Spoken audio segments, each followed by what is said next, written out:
नमस्कार, मैं Dhiru Thakur, secretary DLS से नाहानेट सिरमौर।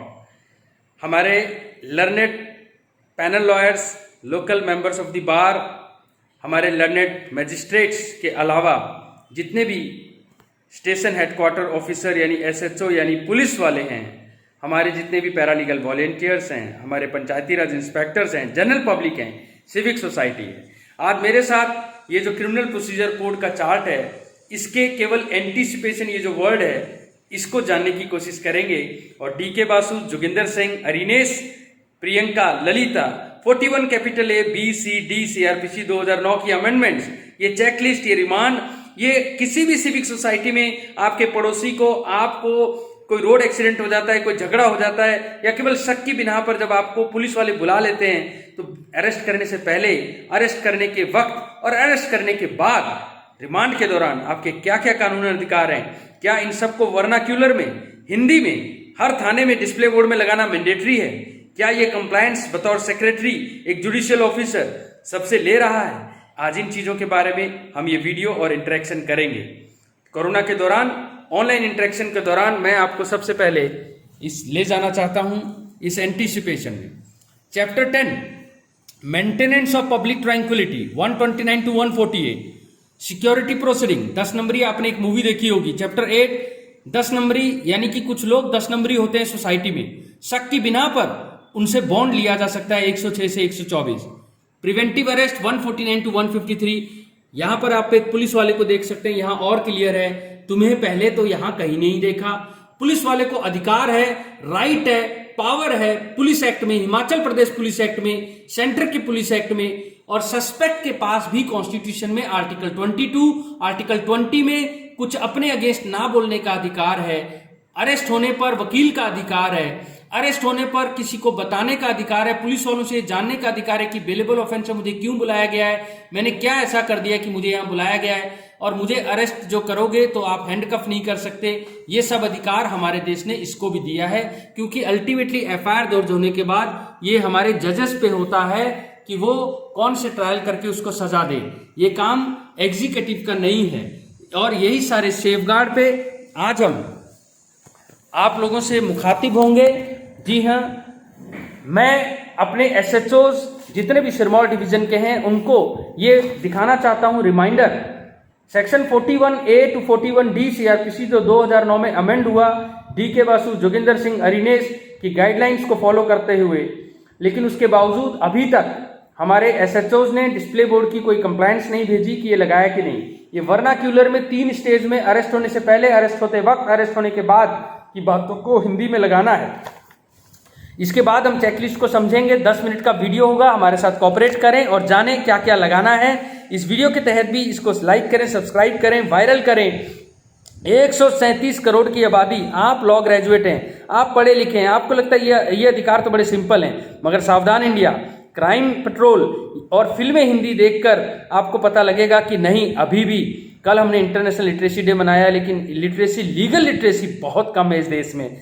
ये बहुत ही जटिल चीजें हैं और उसको बहुत आसान तरीके से कई इनोवेटिव टूल्स से और कई चार्ट्स, प्लेकार्ड्स और लीफलेट्स के बेसिस पर खुद एक जुडिशियल ऑफिसर बतौर सेक्रेटरी आज आपके बीच में, स्टूडेंट्स के बीच में, पंचायती राज इंस्पेक्टर्स, पीएलवीज, पैरालीगल और पैनल लॉयर्स, पैरालीगल वॉलेंटियर्स और इवन की एसएचओज, पुलिस और उनकी ट्रेनिंग, यानी कि पूरे के पूरे महकमे में रिमांड काउंसिल, लोकल बार, लर्नेड रिस्पेक्टेड हमारे मैजिस्ट्रेट्स, यंग जजेस, हम सब के बीच में सेंसिटाइज करने, क्योंकि अवेयर होना और इंफॉर्मेशन का नॉलेज होना is not sensitisation.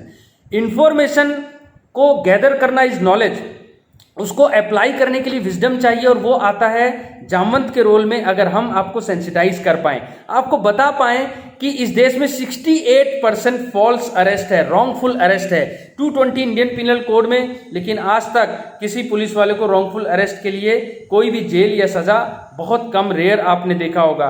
Groundless arrest के लिए 250 सीआरपीसी में 100 रुपये से 1000 रुपये कर दिए गए हैं, इतना ही दंड है। लेकिन इसके बावजूद आर्टिकल 21, 14, 39A, 20 एंड 22 एक एक्यूज को, सस्पेक्ट को ये कहता है जब तक ऑनरेबल सुप्रीम कोर्ट आपको कन्विक्शन नहीं करती, आपके पास फंडामेंटल राइट है, ह्यूमन राइट है, ये मिनिमम रिक्वायरमेंट है, फेयर इन्वेस्टिगेशन का, और फेयर इन्वेस्टिगेशन फेयर ट्रायल की तरह आर्टिकल 21 में इम्प्लिसिट है। आपके अधिकार और लीगल एड यानी विधिक सहायता का बोर्ड में सबसे पहले हम लिखेंगे पूर्व गिरफ्तारी चरण, यानी अरेस्ट करने से पहले आपको यह जानने का अधिकार है कि पुलिस ने आपको पूछताछ के लिए क्यों बुलाया।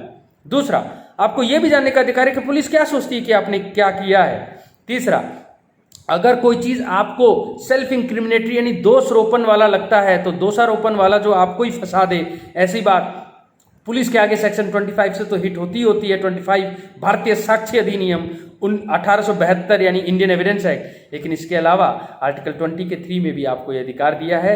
हाँ, इसका यह मतलब नहीं है कि पुलिस वाले SHOs इन्वेस्टिगेटिंग ऑफिसर्स अगर आपसे आपका नाम, पता, एड्रेस, आधार कार्ड कुछ पूछें तो आप कोऑपरेट नहीं करेंगे, फिर आप फंसेंगे और आपको अरेस्ट किया जा सकता है। पुलिस आपसे पूछताछ करती है, अभी अरेस्ट आपको नहीं किया है, केवल शक है, तो भी आप अपने एडवोकेट को रख सकते हैं, बुला सकते हैं। Not through out investigation, interrogation, अभी इन्वेस्टिगेशन तो FIR के बाद होता है, तो इंटरोगेशन, लेकिन हाँ आप उनको बुला सकते हैं। और अगर वो बेलेबल ऑफेंस है सेक्शन 436 क्रिमिनल प्रोसीजर कोड, यानी कि भारत का आपका अपराध दंड प्रक्रिया है 1973 का, उसके तहत आपका ये अधिकार है कि अगर बेलेबल है तो पुलिस वाले आपको बेल दे सकते हैं। आपको केवल जमानती लाना पड़ेगा। जमानती का मतलब होता है आपका पड़ोसी, आपका रिलेटिव या कोई भी जिसके पास जो है, अगर 10,000 का बॉन्ड लेना है तो 10,000 की प्रॉपर्टी, एक मोबाइल भी आजकल 10,000 रुपये का आता है, तो वो सफिशियंट है। ये नहीं है कि आप सिरमौर के हो, उत्तराखंड के बंदे आप उत्तराखंड के हो और सिरमौर में आपसे एक्सीडेंट हो गया और आपको जानते नहीं है सिरमौर के, तो आप उत्तराखंड के चाचा भाई को नहीं ला सकते,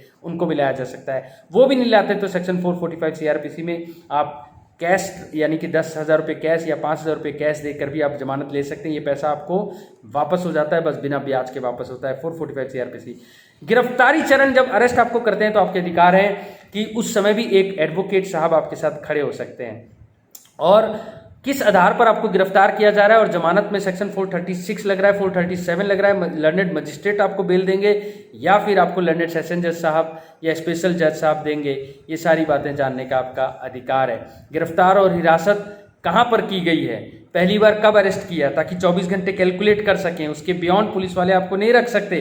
नियरेस्ट इलाका मजिस्ट्रेट साहब के पास लेके जाना पड़ता है। तो आपके किसी दोस्त रिश्तेदार को, आजकल तो मोबाइल है, SMS है, WhatsApp है, किसी के थ्रू भी इंफॉर्मेशन देने का अधिकार है। तुरंत उसके बाद, ताकि 3 डिग्री टॉर्चर ना हो, आपको मेडिकल हॉस्पिटल में लेके जाते हैं। आप लड़की हो तो केवल एक महिला चिकित्सक ही आपका एक मेडिकल एग्जामिनेशन करती है, कोई चोट चाट तो नहीं आई, और 24 घंटे के अंदर अंदर एक आपका जो इलाका मजिस्ट्रेट है उनके पास लेके जाते हैं। लेकिन अगर आपको पकड़ा कपूरथला में और आपको दिल्ली लाना है तो लाने जाने में ही 24 घंटे बियॉन्ड हो जाएंगे, तो नहीं, ये लॉ में किसी चीज़ का लूप होल नहीं है और ये वाला पीरियड माइनस हो जाता है। लेकिन गौतम नवलेखा के केस में ये क्लैरिफाई किया गया कि अगर उस दौरान भी क्वेश्चन आंसर पूछना शुरू कर दिया तो वो इंक्लूड हो जाएगा। ये पुलिस वाले इन बातों का ध्यान रखें। भीमा कोरेगांव केस की मैं बात कर रहा हूँ। हाउस अरेस्ट का कॉन्सेप्ट क्या है, रिमांड कैसे कैलकुलेट करते हैं, 60 या 90 दिन कैसे करते हैं, राकेश पॉल ने क्या कहा। रेप के केस में क्योंकि पूरी लाइफ का होता है, तो जो आजीवन कारावास होता है उसका आधा कैसे करें अटेम्प्ट टू रेप में। विनेश स्टेट ऑफ केरला में केरला हाईकोर्ट ने इस चीज़ में ऑनरेबल केरला हाईकोर्ट ने क्या कहा, इन बातों के लिए मैंने अलग वीडियो बनाया हुआ है। रिमांड पे हमारे कोई 10 वीडियो हैं, आप ज़रूर सब्सक्राइब करें, लाइक करें। हमारे लर्नेड रिमांड काउंसिल SHOs के लिए ये बहुत ज़रूरी है। अपने आप को अपडेट रखें, लॉ बहुत तेज़ी से बदल रहा है, it is always in flux, और इसीलिए अपने स्टूडेंट को जिंदा रखें, क्योंकि जब तक आप स्टूडेंट रहेंगे, लर्नेड स्टूडेंट रहेंगे, लर्निंग स्टूडेंट्स रहेंगे ना कि लर्नेड, तब तक फंडामेंटल राइट्स सेफ है और ये नॉन निगोशिएबल राइट्स हैं। हमारी किसी भी गलती के कारण किसी भी इंसान को 1 सेकंड भी अगर जेल में रहना पड़ गया तो ये सिस्टम का फेलियर होगा।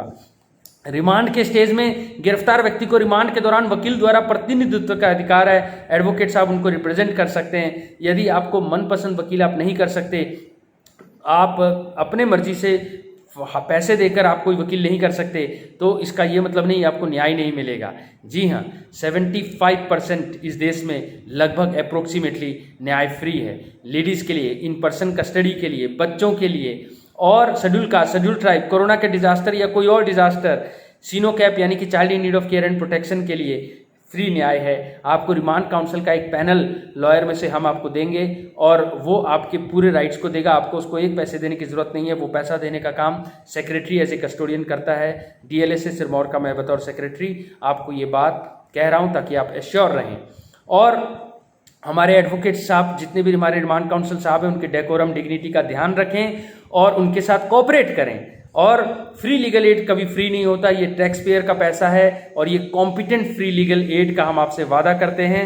हमारे जितने भी टेलीफोन नंबर हैं, इस जो डिस्प्ले बोर्ड है, ये जो मैंने आपको पढ़ के सुनाया, अरेस्ट करने से पहले, अरेस्ट करने के दौरान और रिमांड की स्थिति में, ठीक है, ये सारी बातें हम इस तरह से कागज के रूप में हम आपको भेज देंगे और इस तरीके से इसका पूरा डाटा सुप्रीम कोर्ट तक, ऑनरेबल सुप्रीम कोर्ट तक जाता है, ये आपको पता होना चाहिए। मैं नेक्स्ट वीडियो में आपको फिर बताऊंगा कि ये ट्रांजिट रिमांड क्या होता है, ट्रांजिट एंटीसिपेटरी बेल क्या होता है और रिमांड ऑथराइजिंग द डिटेंशन में फ़र्क क्या है, 167(2), 209, 309 में फ़र्क क्या है और 41A, B, C, D और ये जो पैरा 11 अरेनियस की जजमेंट जिस पे डिपार्टमेंटल खुल सकता है एक पुलिस वालों का और कंटेम्प्ट भी हो सकता है और एक लंदन मजिस्ट्रेट के खिलाफ एक डिपार्टमेंटल, ये इतना सीरियस इश्यू क्यों है।